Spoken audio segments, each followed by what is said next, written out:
लक्ष्मण ने कह दिया भगवान हे भाई देर किस बात की, बुलाओ हनुमान को, वो दे दो।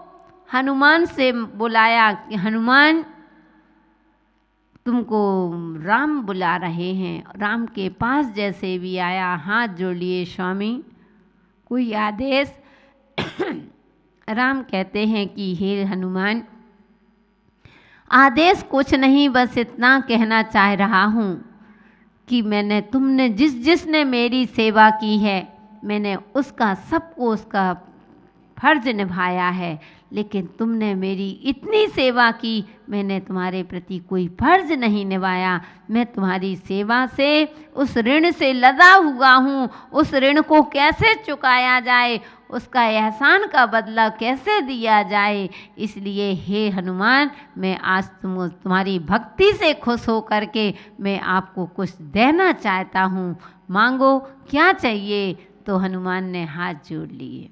आप होते देर नहीं लगती हो, तुरंत मांगने की लग जाती। हाँ मांगते कि नहीं मांगते? मांगते। देखो जो बात है सबसे बढ़िया बात लगती है सही कह देते हो आप लोग, तुमको बड़ी खुशी होती, कम से कम झूठ तो नहीं बोलते हो। तो कहने का तात्पर्य तो है हनुमान ने हाथ जोड़ लिए, हे भगवान मुझे कुछ नहीं, मुझे तो सब कुछ मिल रहा है, कहने की आवश्यकता ही नहीं है। मैं भक्ति करूं, आप दो फिर मैं भक्ति करूं, ये तो सौदा हो जाएगा प्रभु।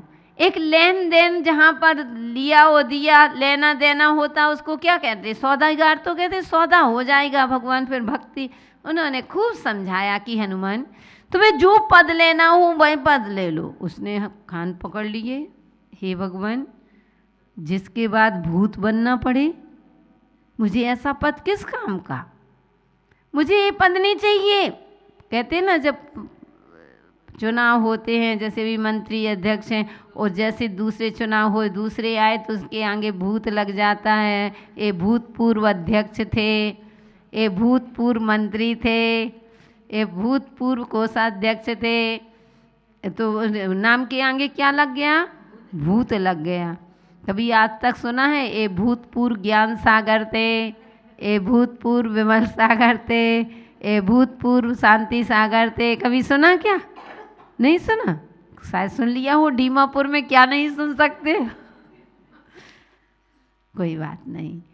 तो उन्होंने कहा कि भगवान जिसके बाद मुझे भूत बनना पड़े मुझे ऐसा पद नहीं चाहिए। अब खूब समझाया राम ने, जहाँ कर उसने कहा भगवान मुझे कुछ नहीं चाहिए। अब राम को थोड़ा सा जोर से बोलना पड़ा, थोड़ा कड़क बनना पड़ा। साधु कड़क नहीं होते, कभी डांटते भी है ना, जोर से भी कहते हैं तो कुम्हार की तरह के ऊपर से कठोर बने रहते हैं लेकिन अंदर से नरम, उस श्रीफल की तरह होते हैं। श्रीफल देखा है? जो श्रीफल चढ़ा होता है देखना, अंदर से नरम होता है और बाहर से कठोर होता है। तो ऐसे ही कठोर हुए और कठोर भाषा में कहते हैं कि मेरा आदेश है हनुमान आज तुमको कुछ ना कुछ जरूर मांगना पड़ेगा। हनुमान ने हाथ जोड़ लिए। अब क्या करें? बोले मेरा आदेश, अब आदेश के आगे कुछ नहीं चलता। आज्ञा में तो अनुनय विनय चल सकती, कभी गुरु की बड़ों की आज्ञा का उल्लंघन नहीं करना चाहिए, लेकिन आज्ञा में थोड़ा सा चल सकता है अनुनय विनय करके कि महाराज गुरुजी मेरी ऐसी परेशानी है इसलिए मैं ऐसा काम नहीं कर सकता हूँ, आदि आदि कुछ भी हो तो उसमें अनुनय विनय, ऐसे नहीं हम नहीं कर सकते, हमारे नहीं है इतनी कैपेसिटी। अरे तुम्हारी क्या, विनय से करो, अनुनय करो। तो अनुनय निवेदन विनय के साथ आज्ञा का तो फिर भी टाला जा सकता है, लेकिन जहाँ बड़ों का आदेश हो जाता है, आदेश, लेकिन आज के समय में कोई नहीं। तो वो कहते ना जैसी स्तुति वैसी स्थिति, जैसी पहले की स्थिति अलग हुआ करती थी, तो उनकी स्थिति भी देख लो पहले के समय में, वो आज के समय की स्तुति तो आज के समय की स्थिति देख लो कितना अंतर आया है। पहले के शिष्य देखो, गुरु की आज्ञा पर चलते थे, गुरु कहीं भी रहते बिना आज्ञा के नहीं जाते थे। वो आज के शिष्यों को देख लो, भाग रहे, कोई गुरु का आदेश ही नहीं मान रहे। गुरु कह रहे तुमको यहाँ बैठना, वे कहते आम, वे कहते इमली। पिता के पहले तुम लोगों ने देख पढ़ा कि अपने पिता के सामने रहे नहीं होंगे क्या? पिता ने दूरे से आंख दिखा दी तो वहीं बैठे रह जाते थे। कभी वो आज के बच्चे, बेटा कहे बाप से तेरी क्या औकात, समय है, तुमने कभी जवाब नहीं दिए। वो आज के बेटा कहते हैं गया जमाना, पिताजी आपने क्या देखा? कुछ नहीं देखा, बैठे रहो। समय के कितना परिवर्तन आया। तो मैं बात हमारी ये चल रही थी कि हनुमान से ने जैसे ही राम ने कहा कि आदेश आज मांगना ही पड़ेगा तुमको, वो मांगने के लिए अब कहते भगवान अगर आपका आदेश है तो मैं ना एक पद लूँगा ना चार, दोगे कि नहीं, लेकिन पद ही मांगूंगा। तो राम खुश हो गए, 1 2 3 4 5 जितने मांगना हो उतने पद ले लो, मैं दूंगा। हनुमान उठे, बोले कहले हे भगवान न मुझे 3 पद चाहिए न मुझे 1 पद चाहिए। और उठे और राम के चरण पकड़ लिए, 2 पद में हाथ रखे पकड़ लिए, दोनों चरण को इतनी तेजी से पकड़ लिया और बोले दो भगवान, भगवान दो दो, अब मुझे ये चरण दो, ये पद दो। हनुमान ने जैसे ही कहा, राम कहते हैं कि हे हनुमान तुमने तो सब कुछ मांग लिया। क्या मांगा? सब कुछ मांग लिया। यानी भगवान के चरण में हनुमान कहते हैं भगवान आपके दोनों चरण मुझे यहाँ विराजमान कर, मेरे पहले से ही विराजमान है, इसलिए मुझे इस चरणों को दे दो, इस पद को दे दो। इस पद के में अभूत पद चाहिए, मुझे भूत पद नहीं, जिसके बाद भूत बनना पड़े वो पद नहीं, जिसके बाद अभूत, इसमें कोई पद नहीं होता, मुझे वह पद चाहिए भगवान। उनका भगवान राम ने कहा तुमने सब कुछ ले लिया। इसलिए बंधुओं ये उदाहरण कितनी बार सुनते हो, कितनी बार सुन चुके होंगे हो, क्या पता कितनी बार सुनोगे, लेकिन इन उदाहरणों के माध्यम से, इन दृष्टांतों के माध्यम से हम शिक्षा ले सकते हैं कि जब राम के चरण हनुमान ने मांगे थे, कहा था कि भगवान ये 2 पद दो, तो भगवान ने कहा था कि तुमने सब कुछ ले लिया। तो क्या जब हम गुरु के चरण छुएंगे, गुरु के चरणों को पकड़ लेंगे, भगवान के चरण को पकड़ लेंगे, तो क्या हमें लौकिक संपत्ति नहीं मिलेगी? क्या लौकिक, जब पारलौकिक संपत्ति मिल सकती है तो लौकिक संपत्ति की तो क्या है, तो बीच के स्टेशन है, नहीं भी चाहो तो भी मिलना है। जब भगवान के चरण अगर हमने यहाँ पर उत्कीर्ण कर लिए, अपने हृदय में हमेशा के लिए विराजमान कर लिए, तो बंधुओं इस चरणों से, इस चरणों में इतनी शक्ति है, इतनी शक्ति है कि हमें मोक्ष को दिला सकती है, शाश्वत सुख को प्राप्त करा सकती है। तुम तो लौकिक सुख मांग रहे हो, जो आज है कल नहीं है। लौकिक आज अच्छा लग रहा है, सुख के बाद, जिस सुख के बाद दुख आ जाए वह सच्चा सुख नहीं कहलाता। ये तो लौकिक सुख है बंधु, वह सुख जो जिसके बाद जीवन में कभी दुख आता ही नहीं है, सुख ही सुख है। तो किससे मिला? संपत्ति से वो सुख मिला था, संपत्ति से सुख खरीदा क्या? किससे? दोनों चरणों में आकर के ही तो उनको सुख को प्राप्त किया है। जब उस सुख से, तुम चरण से शाश्वत सुख मिल सकता है, तो लौकिक ये तो स्टेशन है। मैंने बताया अगर आपको बेंगलोर जाना है, अब बेंगलोर जाओगे तो बीच के स्टेशन नहीं भी चाहो तो वे स्टेशन पढ़ना है, पढ़ना। ऐसे हमने मोक्ष मांग लिया, तो भगवान आपके चरणों में मुझे कुछ नहीं चाहिए प्रभु, मैं यही मांग रहा हूँ। यही आचार्य महाराज कह रहे हैं कि हे भगवान आपके प्रतिबिंब मूर्ति की तरह सदा सदा के लिए मेरे हृदय में विराजमान हो जाए प्रभु, और मुझे आपसे कुछ नहीं चाहिए। तो हमारे भक्त भी, हम भी भगवान से यही प्रार्थना सभी भक्त कर रहे हैं। तुमसे भगवन कुछ नहीं चाहूं, जन्म जन्म तेरे दर्शन पाऊं। तुमसे भगवन कुछ नहीं चाहूं, जन्म जन्म तेरे दर्शन पाऊं। मन में यही विचारा हमें आना पड़ेगा इस दर पे दुआ। तो बस भगवान के इतने दोनों चरण मांग लेना और भगवान के चरण आपके हृदय में आ गए तो बंधु आपका जीवन सार्थक हो जाएगा। ये मानव पर्याय सार्थक हो जाएगी। तो कौन से चरण लेना है?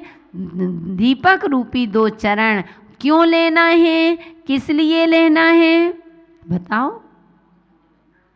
मोह अंधकार और अज्ञान को हटाने के लिए मुझे यह दीपक यानी चरण रूपी दीपक चाहिए प्रभु, क्योंकि मुझे विश्वास है बस आपके चरण के रूपी दीपक मिल गया तो वस्तु तो मेरे अंदर पहले से ही विराजमान है। हमने बताया ना, घर में तो वस्तु पहले से ही रखी हुई है, बस हमारे अंधकार छाया है इसलिए उजेला न होने, इसलिए भगवान मेरे जीवन में प्रकाश ही प्रकाश हो। वो जो मेरे अंदर, जो मेरे भीतर, जो मेरी निजी कमाई रखी है और निज की वस्तु रखी है जिससे मैं अपरिचित हूँ, उससे मैं परिचित हो जाऊँ, इतना ज्ञान मुझे आ जाए तो मेरे जीवन का कल्याण हो जाएगा। समय आपका पूरा हुआ। जय बोलिए महावीर भगवान की। यहाँ पर कह रहे हैं अमित गति आचार्य महाराज अपनी सामायिक पाठ में क्षमता को धारण किए हुए और भगवान से प्रार्थना कर रहे हैं, हे भगवान मेरे जीवन में ऐसे ऐसे गुणों की प्राप्ति हो जाए। आत्मा तो गुणों से संपन्न है, आत्मा में कोई गुण कम नहीं है, आत्मा में तो अनंत गुण हैं। लेकिन हे भगवान अज्ञानता के वशीभूत होकर के चारित्र मोहिनी कर्म का तीव्र उदय होने से, मोहिनी कर्म के उदय से जो हमारी शक्ति को हम छिपाए हुए हैं, जो हमारी शक्ति हमको समझ में नहीं आ रही है, आत्मा में अनंत शक्ति, फिर भी कह देते हैं मुझ में शक्ति नहीं है। इसलिए हे भगवान मेरा जो पर्दा पड़ा हुआ है, अज्ञान का पर्दा पड़ा हुआ है, हे प्रभु मेरा यह पर्दा कब ठीक होगा, यह पर्दा कब हटेगा और मुझे अपनी आत्मा का सच्चा ज्ञान हो जाए।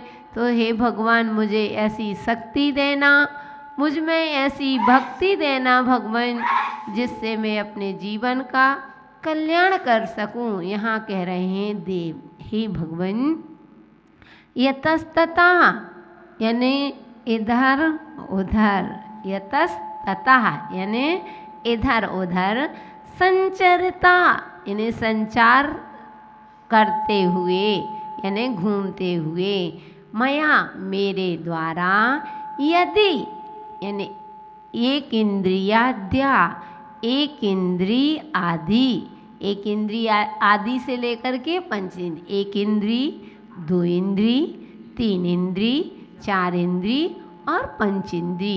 एक इंद्रियाद्या यानी एक इंद्री आदि, देहिना यानी प्राणी, छता यानी विनिष्ट हो गए हों, विभिन्ना यानी अलग अलग हो गए हों, मिलिता यानी मिल गए हों, निपीड़िता अथवा पीड़ित हुए हों, तदा तो तत् माने वह दुर्नुष्ठितम दुराचरण पाप, मम माने मेरा, मिथ्या यानी विफल, मिथ्या निष्फल कहते अस्तु माने हो। कह रहे अब पापों की क्षमा मांग रहे हैं। कैसे क्षमा मांग रहे हैं? हे भगवान यदि प्रमाद से उधर उधर चलते हुए, क्योंकि चलते हो देख करके चलते क्या नहीं चलते हो, चले आ रहे हैं, मंदिर आ रहे हैं, इधर उधर देखते आ रहे हो, मार्केट देखते चले आ रहे हो, यहाँ दुकान देख रहे हो, वहाँ दुकान देख रहे हो, ये साड़ी बहुत सुंदर टंगी है, आज शॉपिंग करने जाना है, आज इनकी दुकान में जाएंगे, कल उनकी दुकान में जाएंगे, इधर उधर देख रहे हो। इतने के बीच में हे जीव, तुम्हारे पैरों के नीचे कितने जीव आ चुके, कितने जीवों की क्षति हो गई, कभी आपने विचार किया? तो कैसे चल, नहीं भी ध्यान रखना, अगर नहीं भी चल रही है, अगर कोई जीव आपके पैरों के नीचे नहीं आए, लेकिन आप बिना देखे चल रहे हो, तो पूरा का पूरा पाप तुमको हिंसा का लग रहा है। जैसे कोई पैर के नीचे किसी जीव को कचल करके मार देता है, उतना पाप लगता है, उतना ही पाप आपको लग रहा है। क्यों? आप कहोगे कि माता जी हम तो देख के थे, मतलब हमारे पैर के नीचे तो कोई जीव खत्म नहीं हुए, हम घर में चलते कोई इतनी सी चींटी वगैरह कुछ नहीं रहती है, और फिर भी हमको कैसे पाप लगेगा? हे जीव लगेगा, क्योंकि तुम प्रमाद से चल रहे हो, देख करके नहीं चल रहे हो। कभी भी चलो तो देख करके चलो, नीचे नज़र करके चलो। साधुओं के लिए क्यों कहा है कि ईर्या पथ से चलो, कि जो चल रहे हो ईर्या ने देख करके, पथ माने चल रहे हो, ईर्या पथ से चलिए, यानी देख करके चलिए। और कितने हाथ? 4 हाथ जमीन देख करके चलो। अब 4 हाथ जमीन इतनी तक, यहाँ से नज़र डालो वहाँ तक 4 हाथ। क्यों 4 हाथ क्यों बताया? 5 हाथ भी लिख सकते थे, 3 हाथ भी लिख सकते थे, 2.5 हाथ भी लिख सकते थे, 4 ही हाथ क्यों बताया कि 4 ही हाथ चलिए? कहते हैं 4 हाथ इसलिए कहा है कि हर इंसान अपने हाथ से 3.5 हाथ का होता है। एक बच्चा भी जन्म लिया है तो बच्चा अपने स्वयं के हाथ से 3.5 हाथ की लंबाई रहती है उसकी, चाहे ठिनगा हो, चाहे नाटा हो, चाहे मोटा हो, चाहे लंबा हो, कैसा भी हो, लेकिन वह आप अपने हाथ से 3.5 हाथ का ही होता है। हम हैं, हम 3.5 हाथ के होंगे, आप भी अपने हाथ से 3.5 हाथ के होंगे। तो 3.5 हाथ के इसलिए कहा है कि अगर कभी अचानक गिर गए और ये हाथ लंबा पहुंच गया, गिरने में हाथ लंबे हो जाते, तो 3.5 हाथ तो है, ये आधा हाथ और आगे हो गया, तो कितने हो गए? 4 हो गए।